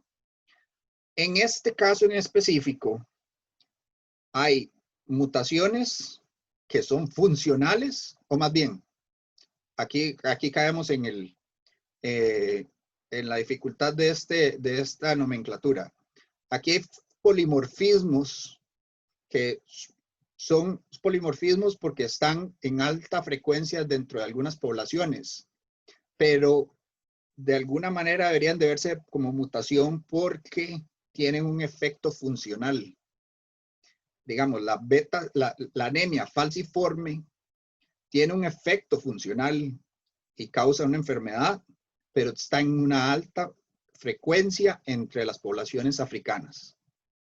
El motivo es porque la mutación que causa la anemia falciforme, a pesar de que causa la anemia falciforme, también concede resistencia a la malaria. Entonces, ahí la selección natural tiene que jugar, por decir así, un estira y encoge hacia dos lados diferentes. Por un lado, tiene que, o más bien está seleccionando contra la mutación que produce la anemia falciforme, pero al mismo tiempo está seleccionando a favor de la resistencia a malaria. Entonces, aquí el concepto de mutación polimorfismo como que queda en un área gris. Este es uno de los pocos casos que uno va a encontrar en el cual eso de que la función va en relación a la frecuencia. En la mayoría de las enfermedades que estudiamos hoy en día, y esto va a pasar, va a ser el caso de la farmacogenética en muchos, en la actualidad y de aquí en el futuro, ya no estamos estudiando enfermedades que estén determinadas o asociadas a un único gen, sino que estamos estudiando enfermedades que son multigenéticas o multifactoriales. Entonces, multigenéticas es que hay muchos genes, multifactoriales es que hay genes y otros factores que no son genéticos. Pero aquí entonces veámoslo como desde el punto de vista de multigenéticas. En general, casi siempre lo que vamos a encontrar es que para el efecto final de una patología o de un rasgo genético, va a haber una sumatoria de un montón de genes que están haciendo pequeños aportes. Pero van a haber genes que o mutaciones que van a tener una alta función, pero una baja frecuencia, que era lo que les decía anteriormente. Y van a haber polimorfismos que van a tener un bajo efecto, pero una alta frecuencia en la población. Y ahí, entonces, vamos a encontrar que existe esta línea de declive, ¿verdad? En la mayoría de las enfermedades multigenéticas, en las cuales, si vemos el efecto de un gen, las mutaciones que tienen un efecto muy alto van a tener una frecuencia muy baja en la población. Y el inverso, que es los polimorfismos que tienen un efecto muy bajo, van a tener una frecuencia relativamente alta en la población. Y ven que básicamente hay como una línea intermedia entre estos dos puntos. De nuevo, esto es efecto de selección natural. Acá les presento un ejemplo de la enfermedad de Parkinson, porque es la enfermedad que yo más he estudiado. Para aquellos, ustedes llevaron farmacología 3 conmigo el año anterior, la clase de Parkinson, y si recuerdan, yo les había dicho que hay un gen que está totalmente involucrado en Parkinson, que es el que causa las segregaciones de proteínas en esa enfermedad, que es la alfa-sinucleína. Este es el nombre, la alfa-sinucleína, el gen se llama SNCA, pero es alfa-sinucleína. Resulta que hay mutaciones de alfa-sinucleína, como por ejemplo duplicaciones o triplicaciones del gen, que causan Parkinson familiar y temprano. Y el Parkinson familiar y temprano se reconoce porque, en primer lugar, aparecen en familias y varias generaciones, aparece más temprano que el resto de la población y además es más agresivo. Entonces, a estas mutaciones se le llaman mutaciones causales, porque básicamente si usted tiene la mutación va a desarrollar el Parkinson. Pero son extremadamente raras. Entonces, acá, por ejemplo, este grupo rojo de ejemplos de mutaciones en diferentes genes, incluyendo la alfa-sinucleína, se les llaman mutaciones causales, pero son mutaciones raras. Y después, alfa-sinucleína también tiene el caso completamente contrario. Hay polimorfismos dentro del gen, por ejemplo, hay un polimorfismo en el promotor que incide en el riesgo de desarrollar Parkinson y que es relativamente común, pero el riesgo es bajo. O sea, si usted tiene el polimorfismo que aumenta el riesgo, lo que le aumenta el riesgo es como un 5 o 10% a los 65, 70 años de edad. No le va a causar un Parkinson genético a los 40 años de edad. Entonces, acá vemos exactamente esa misma línea de declive entre función y frecuencia. Y eso es para la alfa-sinucleína, pero si ustedes toman otros genes que están, otros genes, por ejemplo, el LRRK2, que es una quinasa, ese gen también tiene ejemplo acá en el rojo, en el azul y también en el verde. Entonces, básicamente, el mismo patrón se cumple para diferentes genes dentro de la misma enfermedad, pero se cumple casi que para todos los casos de enfermedades multifactoriales. Y de nuevo, la mayoría de las características genéticas, incluyendo las enfermedades, no son únicamente genéticas, tienen factores ambientales. Entonces, acá de nuevo voy a seguir utilizando el ejemplo de Parkinson. Tenemos diferentes genes en los cuales ya se han identificado variantes que aumentan el riesgo y al mismo tiempo se han identificado genes con variantes que disminuyen el riesgo de Parkinson. Y eso es a nivel genético, pero también están todos los factores ambientales. Por ejemplo, los trabajadores agrícolas que están expuestos a pesticidas tienen un mayor riesgo de desarrollar Parkinson. O, por ejemplo, un golpe a la cabeza aumenta el riesgo a desarrollar Parkinson más tarde en la vida. Pero también hay elementos ambientales que pueden disminuir el Parkinson, como el fumado. El fumado disminuye el riesgo de Parkinson. Por supuesto, nadie considera fumar para salvarse de sufrir Parkinson. No tiene sentido, pero el punto es que, entonces aquí estamos viendo, es toda una sumatoria de elementos genéticos y ambientales. Y eso es lo que vamos a encontrar en casi todas las enfermedades y en casi todos los rasgos genéticos, incluyendo muchos de los que están asociados a farmacogenética. Acá, entonces voy a seguir utilizando el mismo ejemplo de la alfa-sinucleína en Parkinson para enseñarles lo que es un estudio de asociación con marcadores determinados a priori. A priori se refiere a que yo de antemano ya sé qué es lo que voy a ir a buscar. Para estos estudios de asociación, básicamente, yo ya tengo que tener identificado algún gen que tenga algún efecto conocido sobre la enfermedad. Entonces, yo no puedo, por decir así, yo tengo que por lo menos tener una idea general, aunque sea un medio batazo, pero tengo que tener una idea general de algo que podría estar involucrado con la enfermedad, y entonces voy y estudio el gen de mi interés. Pueden ser varios genes, puede ser uno solo, puede ser varios. Por supuesto, esto siempre depende de qué tanta plata tenga yo para hacer mi estudio.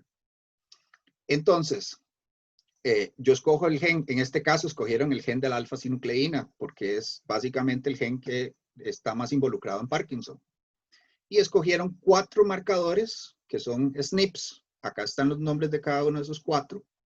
Y 4 marcadores SNPs que están dentro del gen de la alfa-sinucleína, los 4 SNPs. Y lo que se hace es básicamente una asociación de riesgo. Entiéndase, se ve cada uno de estos marcadores, cuál es su frecuencia en los casos contra los controles. Obviamente los casos en este caso son personas enfermas de Parkinson y los controles son gente de edad similar pero que no tienen Parkinson. Lo que encontraron es que ninguno de esos 4 SNPs causa ningún tipo de riesgo para Parkinson. Ninguno de los 4 individualmente causa riesgo para Parkinson. Sin embargo, ellos no solamente hicieron el estudio con cada SNP individualmente, sino que los agruparon en bloques. A un bloque de marcadores genéticos es a lo que le llamamos un haplotipo. Y los haplotipos solamente se pueden ver, como por decir así, en secuencia. Entonces, lo que se dieron cuenta es que el marcador que está más al extremo izquierdo y el marcador que está al extremo derecho, esos dos no juegan ningún papel en el riesgo de desarrollar Parkinson. Pero de los 2 marcadores que están en el centro, si uno tiene el haplotipo GC, tiene mayor riesgo de desarrollar Parkinson. Entonces, ahora, ninguno de los marcadores por sí solos está asociado a riesgo, pero el bloque central y en específico cuando aparece la secuencia GC, ese es un haplotipo, también está el haplotipo AT, pero entonces el haplotipo GC en este bloque central sí tiene un aumento en el riesgo de desarrollar Parkinson.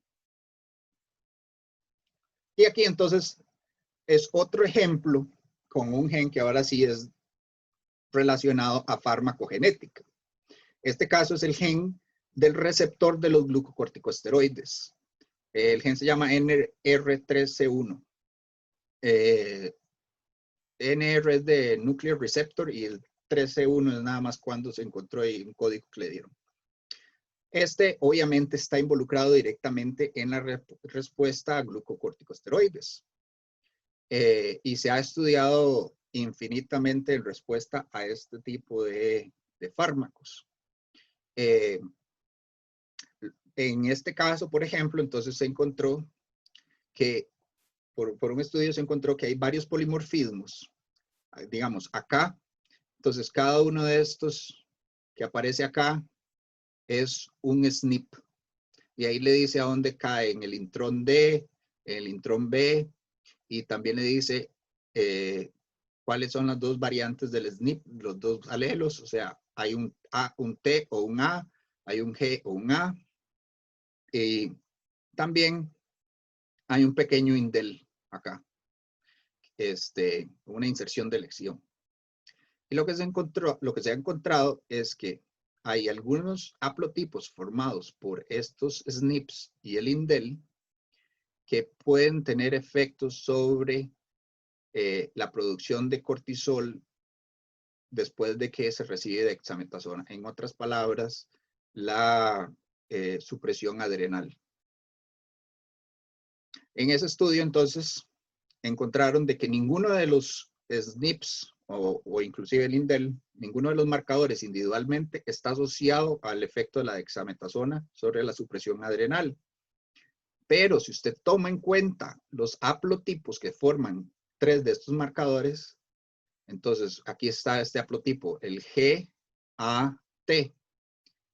Un individuo que tenga este haplotipo, el GAT, tiene una mayor respuesta a la supresión de cortisol por dexametasona que algún individuo que tenga cualquier otro haplotipo, puede ser el GCT o el GTT, cualquier otro. Punto es que el GAT es un haplotipo y ese haplotipo tiene una asociación sobre la respuesta a dexametasona. Por supuesto, eso quiere decir que tiene un efecto sobre la respuesta a glucocorticosteroides en general. Ahora, si se dan cuenta, estos 3 marcadores están entre el exón 2 y el exón 3. Eso quiere decir que estos 3 marcadores están dentro de un intrón y que no codifican para proteínas, pero sí tienen efectos sobre la transcripción del gen. O sea, la proteína va a ser la misma, pero van a haber diferencias en cuánta proteína se va a traducir eventual, o cuánto del gen se va a transcribir y cuánta proteína se va a producir. Aquí no estudiaron exactamente eso, solamente el efecto de la dexametasona sobre el cortisol. Pero hay otros estudios que ya han hecho eso también. Entonces, ¿qué tipo de mutaciones y polimorfismos nos vamos a encontrar en estudios de farmacogenética? Bueno, la mayoría son polimorfismos, o sea, que son relativamente frecuentes en la población, pero van a haber unas cuantas mutaciones, o sea, que son extrañas en la población.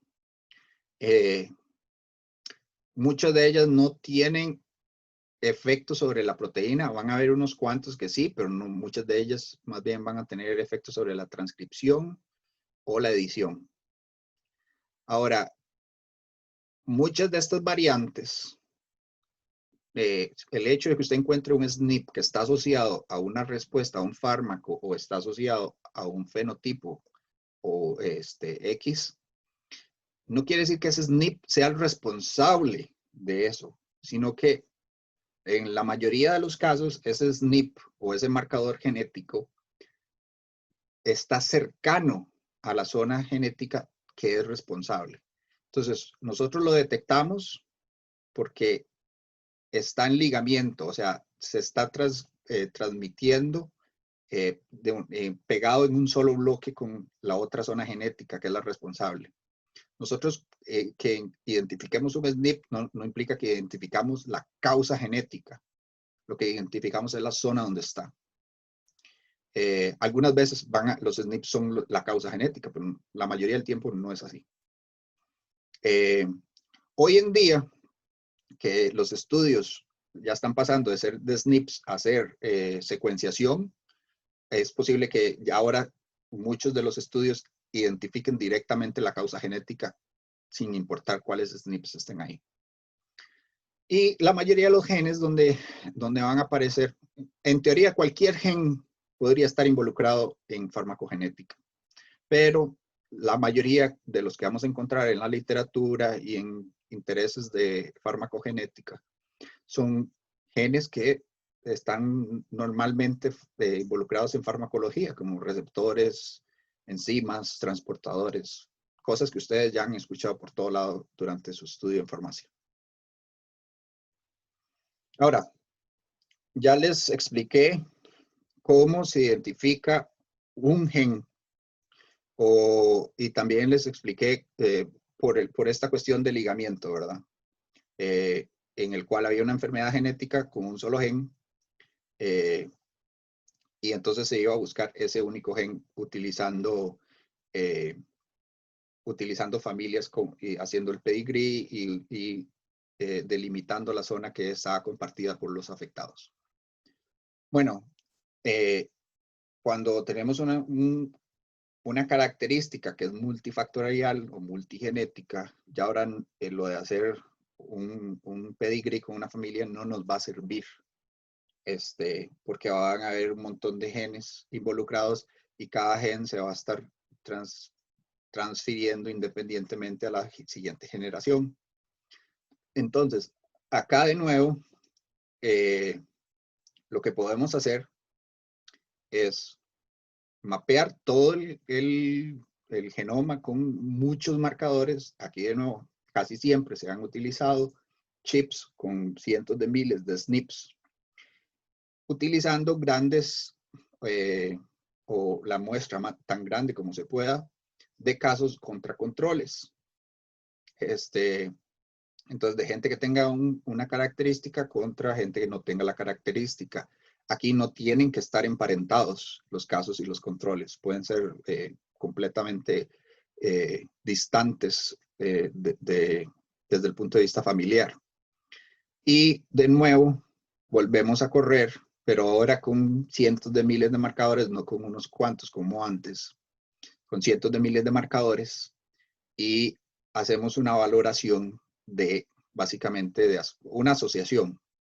Entonces, de nuevo acá tendríamos que encontrar que hay algún marcador, en este caso, por ejemplo, este punto rojo, que está comúnmente encontrado entre los casos, pero que está ausente en los controles. Esto es probabilística, entonces no es que todos los casos lo van a tener, ni que todos los controles no lo van a tener, pero probabilísticamente está mucho más representado en casos que controles. Generalmente nuestros estudios actuales son con chips, pero ya podemos hacer secuenciación. Y entonces así se va a encontrar lo que le llamamos un gráfico Manhattan. A este gráfico le llaman Manhattan porque los genetistas dicen que se parece como a como el perfil de la ciudad de Manhattan, donde hay un montón de edificios bajos y unos cuantos rascacielos. Y entonces aquí encontramos, por ejemplo, un rascacielos, que es este punto rojo. Nos da una señal muy alta. Y entonces, ya una vez identificado ese rascacielos, ya podemos ir a esta zona más, o sea, de una manera delimitar más cercana esta zona y ir a estudiar y identificar, ahora que ya tenemos todo el genoma humano, identificar cuáles genes están cercanos a este SNP. Es muy difícil que ese SNP sea el causante de una enfermedad multifactorial, pero por ahí cerca de ese SNP tiene que haber algún gen que está involucrado dentro de la enfermedad multifactorial.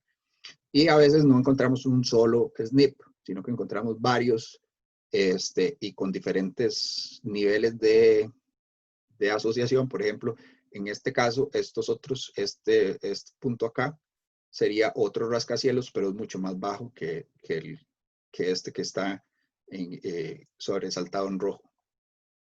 Y después, acá también podemos ir a hacer la secuenciación en los casos contra los controles y encontrar zonas que, de nuevo, de una manera más específica, podamos identificar unos de los otros. Y eso, entonces, son estudios de asociación del genoma completo, GWAS. Y hay una base de datos que se llama GWAS Central, que agrega un montón de estudios GWAS de un montón de autores, de un montón de temas diferentes, incluye un montón de estudios en farmacogenética, y básicamente no es curada, sino que los autores o alguien que tenga la base, los datos de cada estudio, la puede subir ahí, y entonces después usted puede hacer búsquedas por patología, o por respuesta a fármacos, o lo puede hacer por marcador. Entonces, solamente para ilustrarles lo útil que es este tipo de estudios y esta base de datos, entonces yo hice un ejercicio ilustrativo. Yo lo había hecho por pura curiosidad en algún momento, pero me parece que ilustra muy bien lo que ustedes podrían interesarse en farmacogenética. Yo en algún momento me metí a buscar 3 enfermedades que estaban relacionadas, que son psoriasis, artritis psoriásica y artritis reumatoide. Estas 3 enfermedades, en teoría, tienen una etiología relativamente similar, por lo cual se podría considerar que quizás tengan bases genéticas compartidas. Además, le metí una enfermedad extra que también es inmune, pero no está relacionada a las otras 3, que es esclerosis múltiple. Y lo que hice fue visualizarlo por el navegador, que es lo que me permite a mí ver como todo el genoma, a ver dónde hay picos compartidos. Esto fue con la base de datos GWAS Central. Y una cosa que me encontré es que en las 4 enfermedades, en el cromosoma 6, P21.33, este 21.33 es nada más como ser más específicos en el área donde está. El P y el Q es en el brazo largo o en el brazo corto. P es el brazo corto. En todas aparecía el mismo pico. En el cromosoma 6, en el brazo corto, en el área 2.21.33. Y si yo me iba y le daba clic al pico de cualquiera de las 3, me iba a encontrar que ese enorme pico caía sobre en las 4 enfermedades, caía sobre el último exón de este gen, el CYP21A2, que es un citocromo P450 y es el que codifica para la 21-hidroxilasa. Esa enzima está involucrada directamente en la biosíntesis de cortisol. Entonces, existe la posibilidad de que las 4 enfermedades inmunes tengan algo relacionado con la con la producción de cortisol perfectamente, porque aparentemente todas se ven afectadas por variantes dentro de este gen, y es dentro del exón. Entonces, eso implica que son variantes de la proteína. A decir verdad, yo aquí corté la imagen porque eran tantas variantes las que caían ahí que no me cabía en la imagen en la filmina. Bueno, y como era un citocromo P450, también me interesé a saber si había algún tipo de relación con efectos farmacológicos. Y en efecto, resulta que estos mismos marcadores sobre ese mismo exón de ese mismo gen tienen un pico en yiguas que han estudiado el cortisol en saliva, la supresión adrenal por corticosteroides, de nuevo, que usted le dan dexametasona y después le miden cuánto bajó la cantidad de cortisol que produce, la respuesta a corticosteroides inhalados en asma, o hay un yiguas que era bastante interesante, que básicamente vieron la asociación de qué tipo de medicamentos le recetan a los pacientes contra marcadores genéticos. Entonces, los que tengan estos marcadores genéticos tienen una alta asociación de que recibir alguna receta de corticosteroides. Entonces, no solamente hay una asociación que se encuentra a través de estos tipos de estudios, yiguas, entre diferentes enfermedades inmunes, sino que también ese mismo punto de asociación es un punto de asociación para respuesta farmacogenética de corticosteroides. Acá, este ya sí es un ejemplo que sale de la literatura, viene de un artículo. Otro yiguas, en el cual encuentran un único SNP, que de nuevo aquí está el gráfico Manhattan, ¿verdad? Aquí está el rascacielos más alto, que es entonces este SNP. Y ese SNP cae dentro del gen SLCO1B1. Y en este yiguas era con la toxicidad, o sea, asociación con la toxicidad por metotrexato. Resulta que ese gen codifica para la proteína OATP1B1, que es un transportador transmembrana que transporta tanto péptidos como algunos fármacos, incluyendo el metotrexato. Y acá, entonces, bueno, este SNP tiene dos variantes, tiene el alelo T y el alelo C. Hicieron entonces un estudio en el cual con el tiempo veían cuánto tiempo tardaba alguien en desarrollar efectos secundarios en el tracto gastrointestinal con el uso de metotrexato, y lo separaron por el genotipo de este SNP. Entonces, lo que encontraron es que el alelo C es protector, porque si ven acá, básicamente la línea, en la línea del eje Y, ahí pegada a esa línea están los individuos con el alelo C. En otras palabras, a los 2.5 años de usar metotrexato, la gente que tiene homocigosis para el alelo C sigue sin ningún tipo de toxicidad gastrointestinal. Los individuos que tenían homocigosis para el alelo TT comenzaban a tener toxicidad desde unos meses del uso de metotrexato, y ahí comenzaba a aumentar la toxicidad, y son los individuos que más sufren toxicidad. Pero los individuos que eran heterocigotos, que tenían un T y un C, tenían un fenotipo intermedio. Y entonces aquí vamos de vuelta a la codominancia. Esto es un gráfico típico de codominancia. Hay un fenotipo en un extremo hay un fenotipo para el homocigoto. No sabemos aquí cuál es el recesivo, cuál es el dominante. Nada más que para un homocigoto hay un fenotipo en un extremo. Para el otro homocigoto hay otro fenotipo en el otro extremo. y hay un fenotipo intermedio para el heterocigoto, exactamente intermedio, como se ve en este gráfico. Y esto posiblemente, esto es de la toxicidad, no estamos viendo cinética enzimática o cinética del transportador, pero posiblemente esto se podría traducir casi exactamente contra la cinética del transportador en sí, porque esto lo que indica es que hay un fenotipo que es básicamente que es un transportador rápido, posiblemente hay uno que es un transportador lento y uno que es intermedio. De nuevo, aquí la codominancia se está viendo representada en un caso donde hay una cinética Michaelis-Menten. Nosotros no podemos ver la cinética del transportador con este gráfico, pero es muy probable que se vea reflejada directamente. Y además, este mismo marcador también tiene influencia sobre el riesgo para desarrollar hiperbilirrubinemia, porque ese transportador que les decía que transporta fármacos y péptidos, transporta la bilirrubina. Y acá entonces,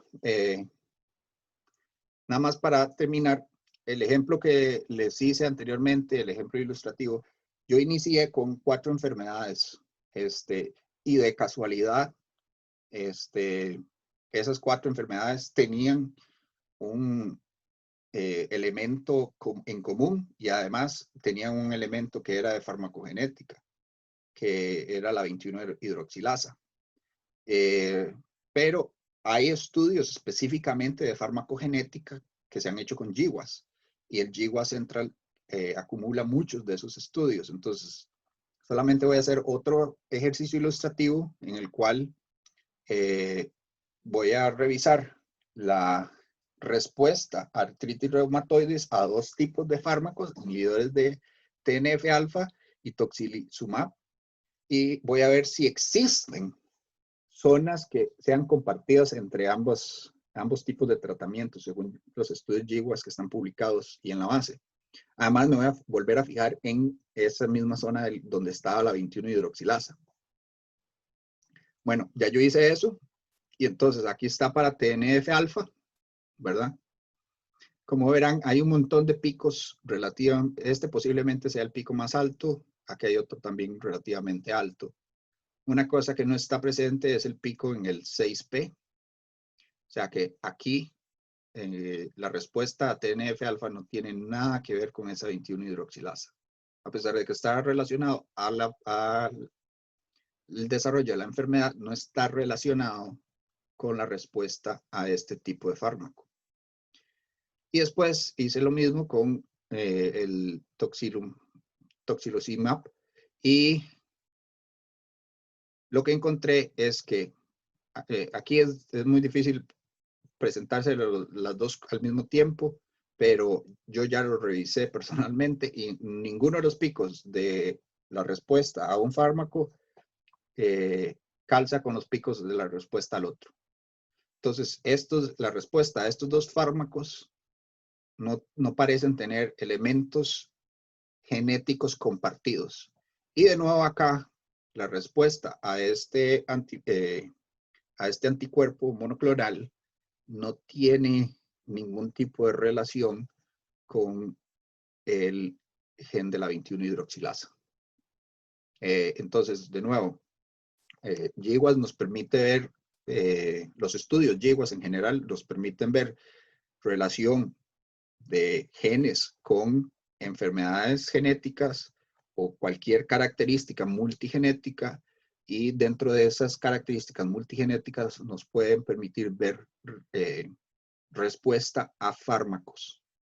Y hay un montón de GWAS de un montón de fármacos. Entonces, si ustedes toman algún tema que les interesa, que es un fármaco en una enfermedad multifactorial, les recomiendo que por lo menos le metan a GWAS y le metan el nombre del fármaco o del grupo de fármacos, porque a veces no viene como fármaco, sino no viene propanolol, pero sí viene beta bloqueadores.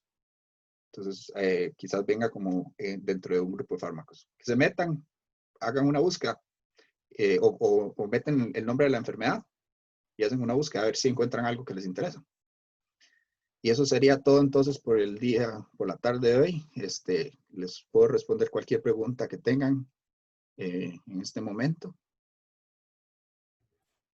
Profe, Ujú.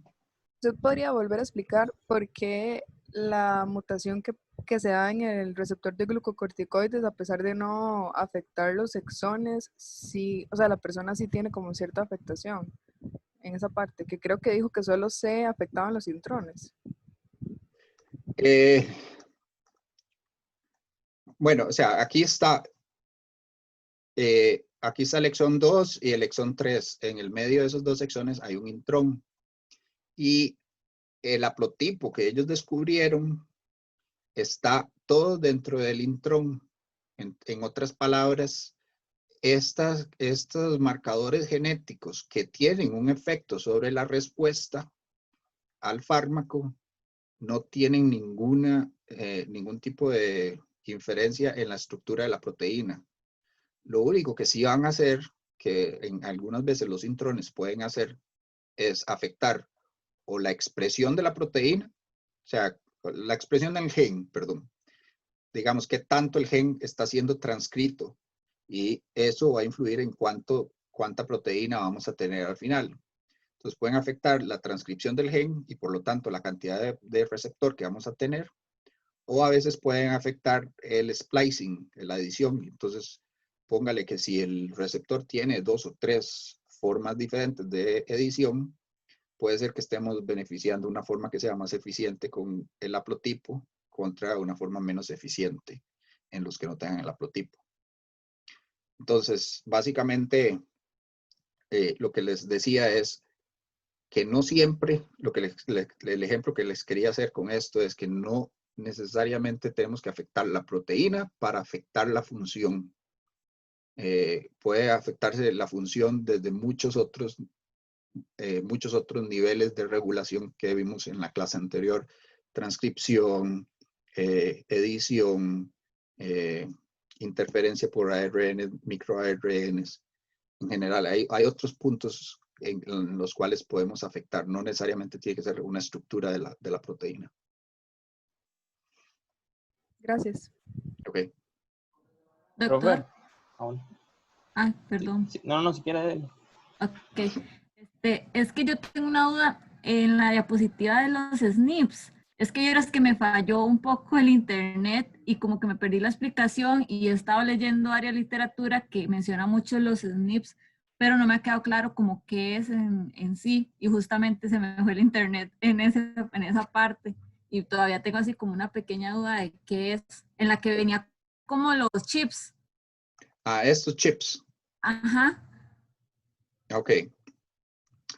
Bueno, brevemente, o sea, los chips les llamamos chips porque se parecen al chip de una computadora. Es una rejilla con una cuadrícula y cada uno de esos cuadros dentro de la cuadrícula es microscópico, pero cada cuadrito tiene una secuencia que es homóloga a la secuencia donde cae el SNP.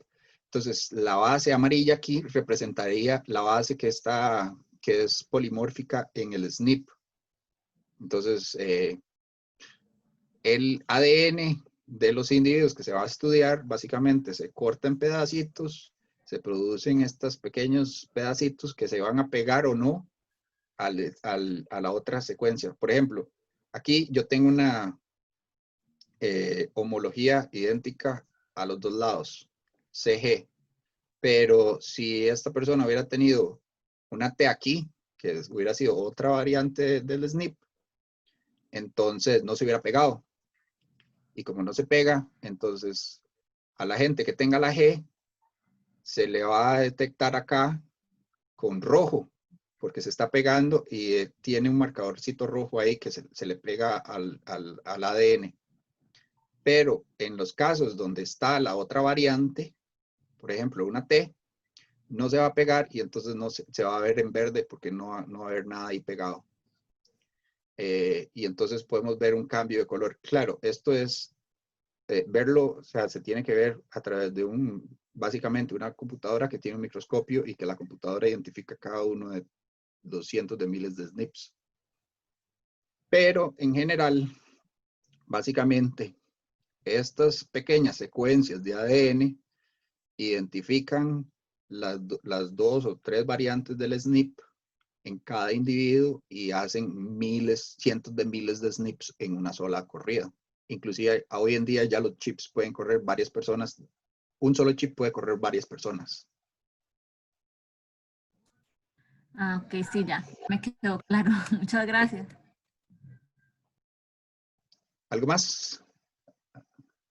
Profe, Sí. en la parte de la respuesta que usted dijo al final, con tocilizumab y con el TNF-alfa, que no hay respuesta, implica que, digamos, en esas personas, esos dos fármacos no estarían haciendo efecto, ¿o qué implicaría esa falta de respuesta? No, aquí se está metiendo en un estudio de este tipo de farmacogenética. Vámonos de vuelta a cómo se hacen los GWAS en general. Digamos, aquí tenemos casos y controles, ¿verdad? Por ejemplo, para una enfermedad genética multifactorial, póngale diabetes tipo 2. Entonces, tenemos diabéticos contra personas que no son diabéticas y además que tienen una edad similar. O sea, que la población es equiparable en todos los sentidos, excepto por la presencia o ausencia de diabetes. En el caso de un GWAS para farmacogenética, como la respuesta a los inhibidores TNF-alfa, lo que se hace es tomar, en realidad todos son casos y todos recibieron el fármaco. La diferencia es gente que respondió al fármaco contra gente que no respondió al fármaco. Eso va a ser la diferencia entre nuestros casos y nuestros controles. Y entonces, en realidad, póngale, todos tienen artritis reumatoides y a todos se les dio un inhibidor TNF-alfa. Y lo que nos va a permitir separar entre estos dos grupos va a ser quienes respondieron al tratamiento farmacológico contra quienes no respondieron. Y de ahí, entonces, se sacan todos estos picos. Acá. Ese sería el de los inhibidores TNF-alfa.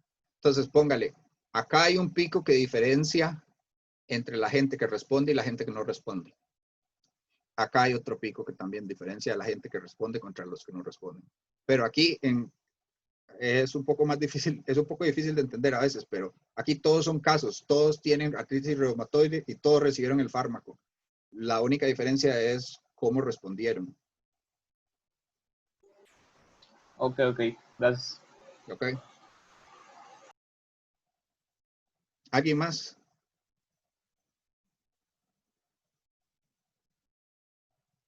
Ok, si entonces no tienen más preguntas, dejamos la clase hasta acá. Estas son las 2 clases que yo iba a dar. Entonces, en el primer examen parcial, como les explicó la doctora Cordero, van a venir preguntas, bueno, que es el único examen, realmente examen escrito que van a tener. Van a venir preguntas mías de estas 2 clases y después algunas preguntas más de Warner, del doctor Alpizar. Yo de nuevo voy a subir esta clase a YouTube y les voy a enviar el link a la doctora Cordero para que ella se los comparta y puedan volverla a ver si es necesario. Muchas gracias, doctor. Buenas noches. Gracias. Hasta luego.